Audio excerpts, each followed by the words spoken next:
அனைவருக்கும் வணக்கம். நான் டாக்டர் ஸ்ரீனிவாசன், எலும்பு மூட்டு சிகிச்சை மருத்துவர், ஸ்ரீனிவாசா மருத்துவமனை, நாகர்கோயில். ஸோ ஒவ்வொரு வீடியோலையும் நம்ம மூட்டு பாதிக்கக்கூட பல்வேறு விதமான ஆர்த்ரைட்டிஸு, பல்வேறு விதமான நோய்களை பற்றி பார்த்தோம். இன்றைக்கி ஒரு விசித்திரமான ஒரு பிரச்சனையை பற்றி சொல்ல போகிறேன். போன வாரம் பார்த்தீங்கன்னா, ஒரு மிடில் ஏஜ்டு ஒரு 40 இயர்ஸில் ஒருத்தர் வர்றாரு. சார் ஒரு 2-3 நாளாக பயங்கரமான மூட்டு வலி, பெருவிரல் வீங்கியிருக்கு, முட்டும் வலிக்குது.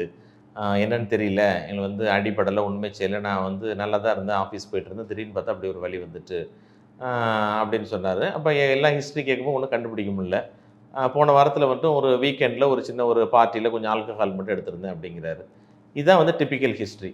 அதாவது இந்த பிரச்சனைக்கு பேர் கவுட்டி ஆர்த்ரைட்டிஸ். கவுட் அப்படிங்கிற ஒரு நோய் இது. ஏன் வருது அப்படின்னு பார்த்தீங்கன்னா, நம்ம பிளட் லெவல்ல யூரிக் ஆசிட் கூடுது. ஸோ யூரிக் ஆசிட் கூடுறனால இந்த மாரி மூட்டு வலிகள் வரலாம். அது என்ன ஒரு விசித்திரமானதுன்னு பார்த்தீங்கன்னா, இந்த மூட்டு வலி பயங்கரமான வலியா இருக்கும். கை வைக்க முடியாது மூட்டுல. ரொம்ப வீங்கிரும், சிவப்பு கலர்ல ஆயிரும், ரெட்னஸ் ஆயிரும். தொட்ட கூட முடியாது. இன்னும் சில பேர் சொல்லுவாங்க, அந்த ஃபேன் காத்து கூட எங்களால பட முடியல சார், ட்ரெஸ் கூட பட முடியாது. அவ்வளோ ஒரு சிவியர் பெயின் வரும். ஸோ இது ஒரு வித்தியாசமான ஆர்த்ரைட்டிஸ். அதனால இதுக்கு பேர் இன்ஃப்ளமேட்டரி ஆர்த்ரைட்டிஸ். அவ்வளோ தூரம் ஒரு வீக்கமா இருக்கும். சரி, இது என்ன யூரிக் ஆசிட் ஏன் இப்படி வருது அப்படிங்கிறது பார்த்தோம்னா, யூரிக் ஆசிட்ங்கிறது வேற ஒண்ணும் இல்ல. நம்ம உடம்புலேருந்து வரக்கூடிய ஒரு வேஸ்ட் ப்ராடக்ட் மாதிரி தான். எப்படி யூரியா ஃபார்ம் ஆகுதோ அது மாதிரி யூரிக் ஆசிட் அப்படிங்கிறது ஃபார்ம் ஆகுது.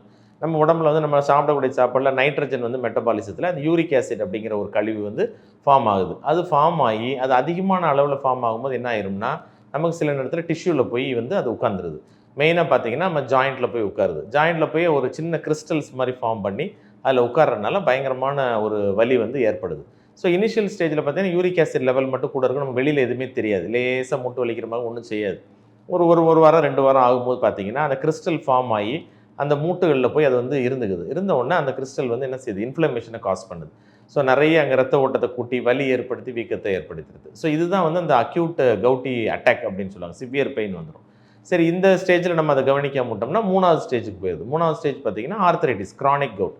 தொடர்ந்து அந்த மூட்டு பாதிச்சு மூட்டு பெர்மனெண்ட்டாகவே வீங்கி பெர்மனெண்ட் டேமேஜுக்கு போயிடுது. ஸோ இதுதான் அந்த 3 வகையான ஒரு ஸ்டேஜஸாக நம்ம அந்த கவுட்டி ஆர்த்ரைட்டிஸில் நம்ம சொல்லலாம். சரி, அப்போ இந்த யூரிக் ஆசிட் வர்றதை நம்ம எப்படி தடுக்கிறது, ஏன் வருது, சரி வந்த பிறகு என்ன செய்யலாம் அப்படின்னு பார்த்தோம்னா, இந்த யூரிக் ஆசிட் பெரும்பாலும் நம்மளுடைய உணவு பழக்க வழக்கங்களில் தான் அதிகமாக வருது. மெயினாக பார்த்தீங்கன்னா நான் வெஜிடேரியன். ஸோ அந்த நான் வெஜிடேரியன் ஃபுட்டில் இருக்கக்கூடிய நைட்ரஜன் அதிகமாக இருக்கனால அது மெட்டபாலிசம் ஆகி வெளியே வரும்போது ஆட்டோமேட்டிக்காக நமக்கு யூரிக் ஆசிட் கூடுது. மட்டன், லிவர், சிக்கன் அந்த மாதிரி உள்ள ஃபுட்டு, ஒரு பெரிய பெரிய ஃபிஷ்ஷு அந்த மாதிரி உள்ளது. சில நட்ஸ்லேயும் அதிகமாக இருக்குது. கேஷ்யூ அந்த மாதிரி உள்ள நட்ஸ் நிறைய சாப்பிட்றவங்களுக்கு. இன்னொன்று பார்த்தீங்கன்னா ப்ரான்ஸு, ஷெல் அந்த மாதிரி சில இறால், நண்டு மாதிரியான சில இந்த மாதிரி சில ஷெல் ஃபிஷ்ஷஸ் இது எல்லாத்துலேயுமே பார்த்தீங்கன்னா அதிகமான அளவுக்கு யூரிக் ஆசிட் ஃபார்ம் பண்ணக்கூடிய கெப்பாசிட்டி இருக்குது. ஸோ இதெல்லாம் சாப்பிட்றவங்களுக்கும் இந்த மாதிரி யூரிக் ஆசிட் பிரச்சனை வருது. அதுக்கப்புறம் முக்கியமாக பார்த்தீங்கன்னா ஆல்கஹால். ஸோ அந்த மாதிரி ஆல்கஹால் ஃபார்ம் பண்ணும்போது சாப்பிடும்போது அடுத்த நாள் பார்த்தீங்கன்னா சிவியர் அட்டாக் ஃபார்ம் ஆயிடுது. ஸோ இது மாதிரி உள்ள ஃபுட்டெல்லாம் தவிர்க்கிறது மூலமாக நம்ம என்ன செய்யலாம், இந்த கவுட் ஆர்த்ரைட்டிஸ் அப்படிங்கிற யூரிக் ஆசிட் நம்ம கண்ட்ரோல் பண்ணலாம். ஸோ இப்போ ஏன் அப்படி கண்ட்ரோல் பண்ணணும் அப்படின்னு பார்த்தீங்கன்னா, நம்ம ரிப்பீட்டடாக யூரிக் ஆசிட் அதிகமாக இருக்கவங்களுக்கு பார்த்தீங்கன்னா, நம்ம ஈவன் கிட்னி ஸ்டோன் கூட ஃபார்ம் ஆகுது. இந்த யூரிக் ஆசிட் போய் அந்த யூரின் இருக்கக்கூடிய அந்த இதில் பாதையில் மாட்டி அது ஸ்டோனாக ஃபார்ம் ஆகும். ஸோ இவங்களுக்கு பார்த்தீங்கன்னா யூரிக் ஆசிட் ஸ்டோன்ஸ் ஃபார்ம் ஆகும். அதுக்கப்புறம் எலும்பு மூட்டு சம்மந்தமாக பார்த்தீங்கன்னா ஜாயின்ட்ஸை போய் அஃபெக்ட் ஆகுது.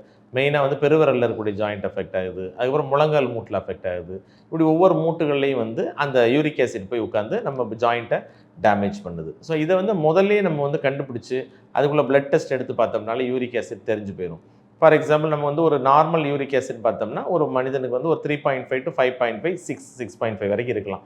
மேக்ஸிமம் 7க்கு மேலே போனாலே கண்டிப்பாக நமக்கு அது யூரிக் ஆசிட் நம்ம தொந்தரவு பண்ணக்கூடிய வாய்ப்புகள் இருக்குது. அது முதலே நீங்கள் உங்கள் ஃபேமிலி டாக்டர்கிட்டயோ ஆர்த்தோ டாக்டர்கிட்டயோ நம்ம கண்டுபிடிச்சிக்கணும். ஏன்னா சில பேருக்கு தான் அந்த மாதிரி உள்ள வரக்கூடிய பிரச்சனை இருக்குது. முதலே கண்டுபிடிச்சிட்டோம்னா அது அதிகமாக நம்ம உடம்பை டேமேஜ் ஆகிறதுக்கு முன்னாலே நம்ம என்ன செய்யலாம், அது தடுத்துடலாம். ஸோ அந்த யூரிக் ஆசிட்னால நம்ம உடம்பு ஃபுல்லாக பாதிக்கக்கூடிய ஒரு பிரச்சனையை நம்ம முன்னாலே என்ன செய்யலாம், அவாய்ட் பண்ணிடலாம். ஸோ எல்லாருமே உங்களுடைய ஜாயின்ட் பெயின் இருக்கவங்களுக்கு யூரிக் ஆசிடை கண்டிப்பாக செக் பண்ணிங்க. எல்லா லேப்லேயும் அவைலபிளாக தான் இருக்குது. உங்கள் ஃபேமிலி டாக்டர்கிட்ட கேட்டுக்கலாம்.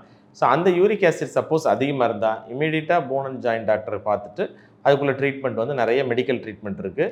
அது யூரிக் ஆசிட் சிந்தசிஸை குறைக்கிறதுக்கும் சரி, யூரிக் ஆசிட் வெளியேற்றுறதுக்கும் நிறைய வகையான மெடிசின்ஸ் இருக்குது. ஸோ அந்த மெடிசின் போடும்போது ஆட்டோமேட்டிக்காக அது மேற்கொண்டு நம்ம யூரிக் ஆசிட் நம்மள உடம்பை பாதிக்காமல் பார்த்துக்கலாம். ஸோ இந்த யூரிக் ஆசிட் பற்றி ஒரு விழிப்புணர்வுக்கு தான் இந்த வீடியோ பண்ணியிருக்கோம். So in case of any doubt எங்கள் ஹாஸ்பிட்டலில் நீங்கள் காண்டாக்ட் பண்ணலாம். மேலும் இந்த மாதிரி உள்ள போன் அண்ட் ஜாயிண்ட் ப்ராப்ளத்தை பற்றி தெரிஞ்சுக்கிறதுக்கு எங்கள் சேனலை சப்ஸ்கிரைப் பண்ணுங்கள். தேங்க்யூ.